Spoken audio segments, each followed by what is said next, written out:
Hi hello guys, welcome back to Rao blogs. ಇವತ್ತೇನು ನೋಡ್ತಿದ್ದೀರಾ, ನನ್ನ ಈ ಕಾರು ಎಫ್ ಸಿ ಬಂದಿದೆ. ಎಫ್ ಸಿ ಮಾಡಿಸ್ತಾ ಇದ್ದೀನಿ ಈ ಕಾರ್ಗೆ. ಸೊ ಆರ್ ಟಿ ಹೋಗಿ ತೊಗೊಂಡೋಗ್ತಿದ್ದೀನಿ. ಮೈಸೂರು ಆರ್ ಟಿ ಹೋಗಿ ರಿಜಿಸ್ಟರ್ ಮಾಡಿಸಿರೋದು ನಾನು. ಅಂದರೆ ನನಗೆ ಎಫ್ ಸಿ ಆಗಿ ಟ್ರಾನ್ಸ್ಫರ್ ಆಗಿರೋದು ಇದು 03 ಬೆಂಗಳೂರ್ದು. ಬಟ್ ನಾನು ಮೈಸೂರಲ್ಲಿ ಮಾಡಿಸ್ತಾಯಿದ್ದೀನಿ.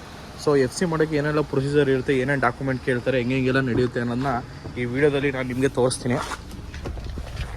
ಬನ್ನಿ ಹೋಗೋಣ. ಏನೇನು ಡಾಕ್ಯುಮೆಂಟು ಎಲ್ಲ ಬೇಕು ಎಲ್ಲ ತೊಗೊಂಡಿದ್ದೀನಿ.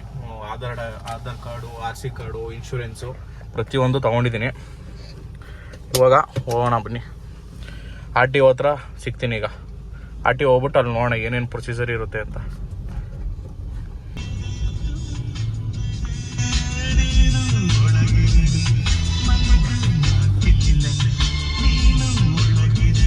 ಸಿ ಮಾಡಿಸೋದಕ್ಕೆ ಎಮಿಷನ್ ಟೆಸ್ಟು ಬೆಳಿಗ್ಗೆ ಮಾಡಿಸಿದ್ದು, ಇದೇನೋ ಆರಾಮಾಗಿ ಪಾಸ್ ಆಯ್ತದ್ದು. 115 ರೂಪಾಯಿ ಆಯ್ತು ಇದಕ್ಕೆ. ಅದಾದಮೇಲೆ ಆರ್ ಟಿ ಒ ಅಲ್ಲಿ ನಾವು ಏನು ಡೀಲರ್ ಹಿಡ್ಕೊಂಡಿದ್ವಿ, ಡೈರೆಕ್ಟ್ ಆರ್ ಟಿ ಒ ಹೋಗಿರೋಣ. ಫಸ್ಟು ಡೀಲರ್ ಹತ್ರ ಹೋಗ್ಬಿಟ್ಟು ಇಲ್ಲಿ ಗೌರ್ಮೆಂಟ್ ಫೀಸ್ ಏನಿದೆ ಈ ಗಾಡಿಗೆ ನಾವು ಆರ್ ಸಿ ಕಾರ್ಡ್ ಕೊಡಬೇಕಾಗುತ್ತೆ. ನೋಡಿ, ಗಾಡಿ ಆರ್ ಸಿ ಕಾರ್ಡು, ಆಮೇಲೆ ನಂದು ಇನ್ಶೂರೆನ್ಸ್, ಗಾಡಿ ಇನ್ಶೂರೆನ್ಸ್ ಕಟ್ಟಿ ಆರ್ ಸಿ ಕಾರ್ಡ್ ಅಷ್ಟೇ. ಇಷ್ಟು ಕೊಟ್ಟರೆ ಪಾರ್ಟಿ ಅವರು ಗೌರ್ಮೆಂಟ್ ಫೀಸ್ ಕೊಟ್ಬಿಟ್ಟು ಅಲ್ಲೇ QR ಕೋಡ್ ಬರುತ್ತೆ. ಇಷ್ಟು ಪೇ ಮಾಡೋದು. ನನ್ನ ಗಾಡಿಗೆ ನೋಡಿ 7000 ಇತ್ತು. ಇವತ್ತು ಒನ್ ಡೇ ಡ್ಯೂ ಇತ್ತು, ಅದಕ್ಕೆ 500 ರೂಪಾಯಿ ಎಕ್ಸ್ಟ್ರಾ ಪೆನಲ್ಟಿ ಬೇರೆ ಕಟ್ಟಿದ್ದೀನಿ ನಾನು. ನೈಸ್. ನೆನ್ನೆನೇ ಬರಬೇಕಿತ್ತು, ನೆನ್ನೆ ಎಮಿಷನ್ ಟೆಸ್ಟ್ ಒಂದು ಆಗಿರಲಿಲ್ಲ, ಒಂದು ಪೆಂಡಿಂಗ್ ಉಳಿಸಿದ್ದೆ. ನಾನು ಆಲ್ರೆಡಿ ಮೈಸೂರು ಈಸ್ಟಿಗೆ ಬಂದಿದ್ದೀನಿ. ಈಸ್ಟ್ ಆರ್ ಟಿ ಹೋಗಿ ಬಂದಿದ್ದೀನಿ. ಏನು ನೋಡ್ತಿದ್ರೆ ಆ ಕಡೆ ಇದೆ, ಬಿಲ್ಡಿಂಗ್ ಅಡ್ಡ ಇದೆ. ನಂದು ಆಲ್ರೆಡಿ ಮುಗೀತು. ಅಲ್ಲಿ ಒಳಗಡೆ ವೀಡಿಯೋ ಅಲೋ ಮಾಡಲಿಲ್ಲ, ಅದಕ್ಕೋಸ್ಕರ ನೋಡಿ ನನ್ನ ಕಾರ್ ಕಂಡೀಷನಿಂಗೆ ನೀಟಾಗಿ ನೆನ್ನೆ ವಾಶ್ ಮಾಡಿಸಿದ್ದು, ಇವತ್ತು ವಾಶ್ ಮಾಡಿಸಿಲ್ಲ. ಇವ್ರು ಏನು ಚೆಕ್ ಮಾಡ್ತಂದ್ರೆ ಮೇಯ್ನಾಗಿ ಹೆಡ್ಲೈಟ್ಸ್ ಗಾಡಿ ಒಂದು ರೌಂಡ್ ಫುಲ್ ಚೆಕ್ ಮಾಡ್ತಾರೆ.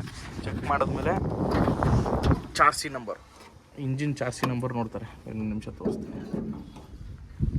ಇಲ್ಲಿ ನನ್ನ ಗಾಡಿ ಇಂಜಿನ್ ಚಾರ್ಸಿ ನಂಬರ್ ಬಂದು ಇಲ್ಲಿರ್ತದೆ.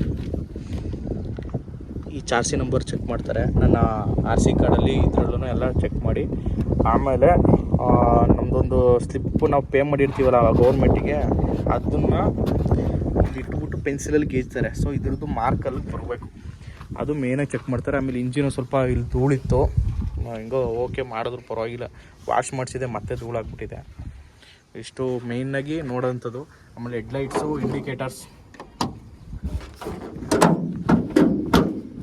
ಹೆಡ್ಲೈಟು ಇಂಡಿಕೇಟರ್ಸ್ನ ಚೆಕ್ ಮಾಡ್ತಾರೆ. ಆಮೇಲೆ ಎಕ್ಸ್ಟ್ರಾ ಏನು ಟಿಂಟು ನಂದು ಬ್ಲ್ಯಾಕ್ ಕಾರ್ ಆಗಿರೋದ್ರಿಂದ ಏನು ಕಾಣಿಲ್ಲ, ನಂದು ಆಲ್ರೆಡಿ ಟಿಂಟ್ ಇದೆ. ಏನು ಎಕ್ಸ್ಟ್ರಾ ಏನೋ ಸ್ಟಿಕ್ಕರ್ ಹಾಕ್ಸ್ಕೊಳಂಗಿಲ್ಲ. ಇಲ್ಲೆಲ್ಲ ಸ್ಟಿಕ್ಕರ್ ಹಾಕ್ಸಿರ್ತಾರಲ್ಲ, ಆ ಥರ ಸ್ಟಿಕ್ಕರ್ ಏನೋ ಕೊಡೋಂಗಿಲ್ಲ, ಹಾಕುವಾಗಿಲ್ಲ. ಸೊ ಗಾಡಿ ಕಂಡೀಷನ್ ಹಿಂಗಿದೆ ನೋಡಿ.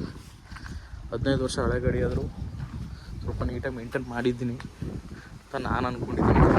ನಿಮ್ಗೆ ಏನು ಅನಿಸುತ್ತೆ ಕಮೆಂಟ್ ಮಾಡಿ. ತೋರಿಸ್ತೀನಿ ಎಲ್ಲ ಹೋಗ್ಬೇಕಾರೆ ಅಂತೀವಿ.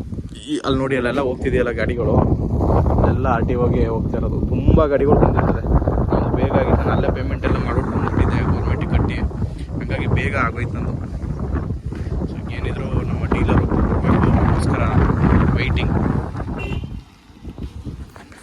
ಸಿಗ್ತೀನಿ. Aunty take care, bye bye. Next ವಿಡಿಯೋದಲ್ಲಿ ಅಲ್ಲಿ ಹೊರಗಡೆ ಆರ್ ಟಿ ಹೋಗ್ತೀನಿ. ಏನು ಅಂತ ಒಂದು 5 ಮಿನಿಟ್ಸ್ ಗಾಡಿ ಇಲ್ಲೇ ಲಾಕ್ ಮಾಡಿಬಿಡ್ತೀನಿ.